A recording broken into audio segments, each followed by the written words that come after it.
Hola, yo soy Nayeli Delgado del grupo de tercero B de Medicina Humana Fresnillo, por lo que en esta ocasión veremos el tema del plasmodium.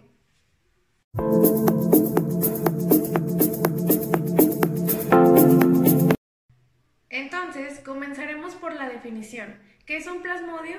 Los plasmodios son esporozoos en los cuales se completan ciclos de reproducción tanto sexual como asexual en hospedadores de diferentes especies. Comienza con la fase sexual que ocurre en el intestino de los mosquitos, luego estos más tarde transmiten el parásito mientras se alimentan de un hospedador vertebrado. En el interior de los eritrocitos de los vertebrados, el plasmodio se reproduce por medios asexuales. Finalmente, ocasiona la rotura de este eritrocito e invade otros eritrocitos no afectados. Este evento produce una fiebre periódica y anemia en el hospedador, en un trastorno conocido como paludismo. Morfología. En los protisteñidos, tres características facilitan la identificación de los plasmodium. La primera es la cromatina nuclear rojiza. La segunda es el citoplasma azul y la tercera es el pigmento pardo negruzco, también conocido como hemozoína, que consiste en gran medida de un producto de la degradación de la hemoglobina, conocido como ferroprotoporfirina 9.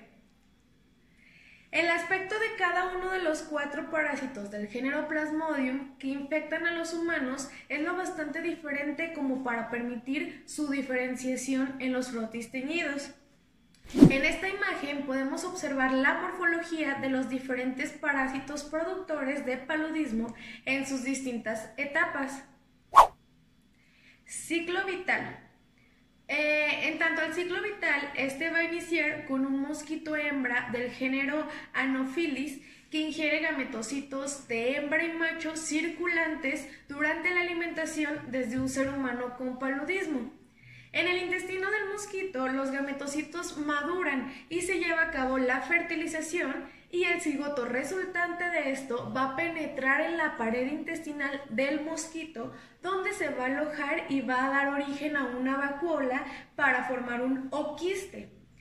En el interior de esta estructura, de este oquiste, se van a formar miles de esporozoitos.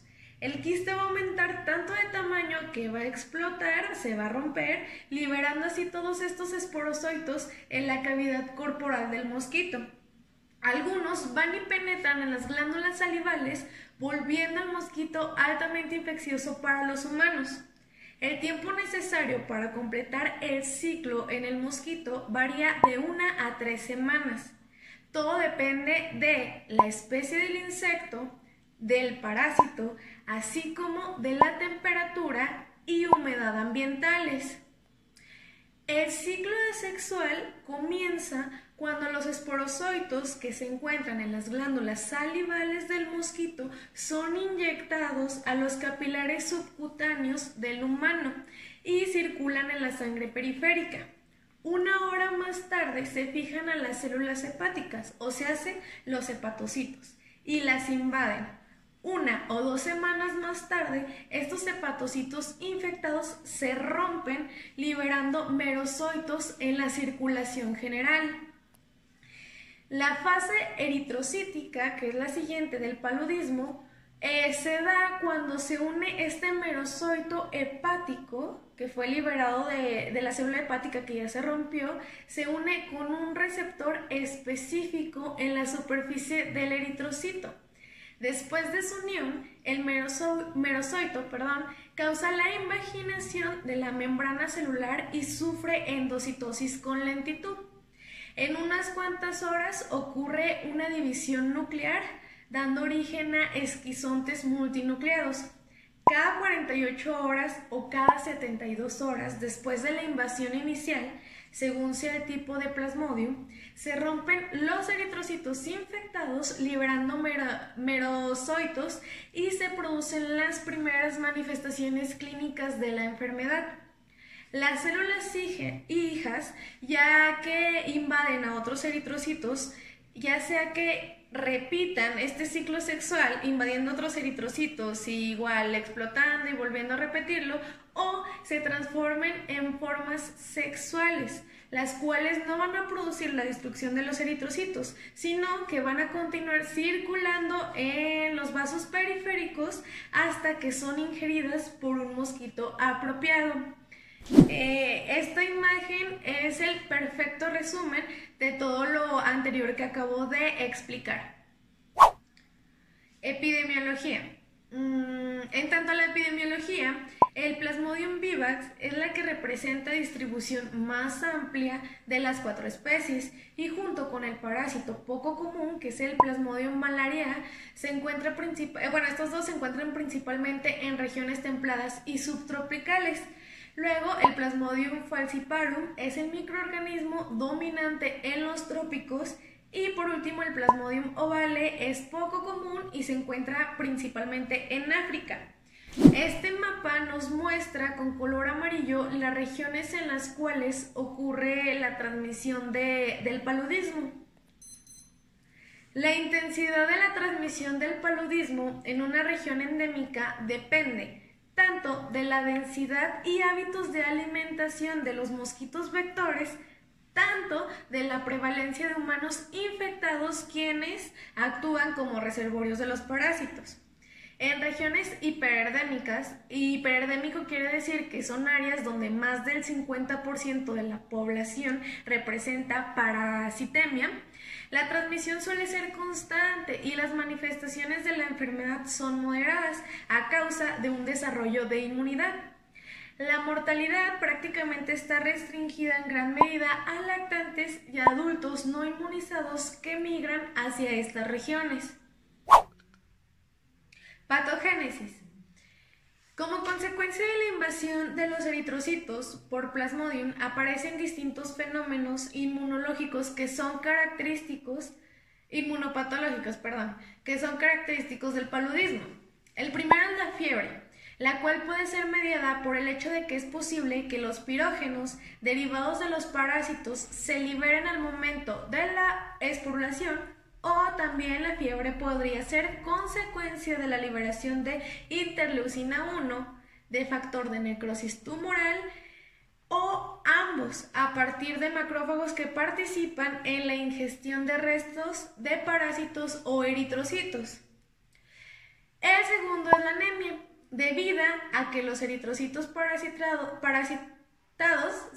sufren fagocitosis por estimulación del sistema reticuloendotelial o son destruidos al momento de la esporulación. Además, la depresión de la función de la médula ósea, el secuestro de eritrocitos por parte del vaso agrandado y la aceleración en la eliminación de células no parasitadas parecen contribuir a esta anemia. El tercero son los cambios circulatorios, ya que la fiebre elevada ocasiona una vasodilatación significativa. Y por último tenemos a las citocinas. En pacientes con paludismo se encuentra un incremento de las concentraciones de interleucina 1 y factor de necrosis tumoral, como ya mencionamos anteriormente, los cuales desempeñan una función importante en la destrucción del parásito invasor. Sin embargo, las concentraciones de este factor de necrosis tumoral aumentan la densidad del parásito y altas concentraciones parecen ser nocivas. Inmunidad.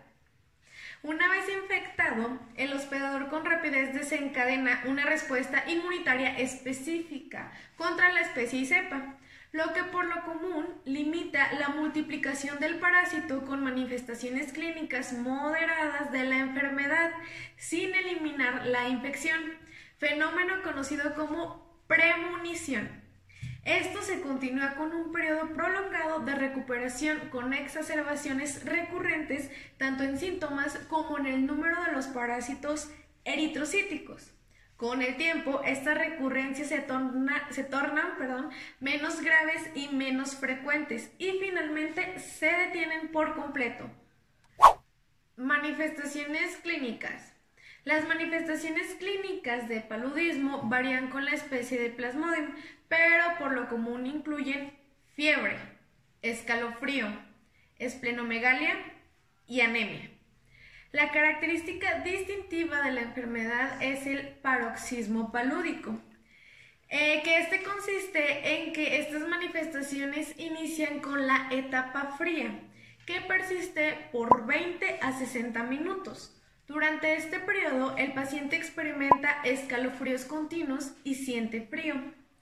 Con el incremento en la temperatura corporal se interrumpen estos escalofríos y comienza la vasodilatación, marcando el comienzo de la etapa caliente.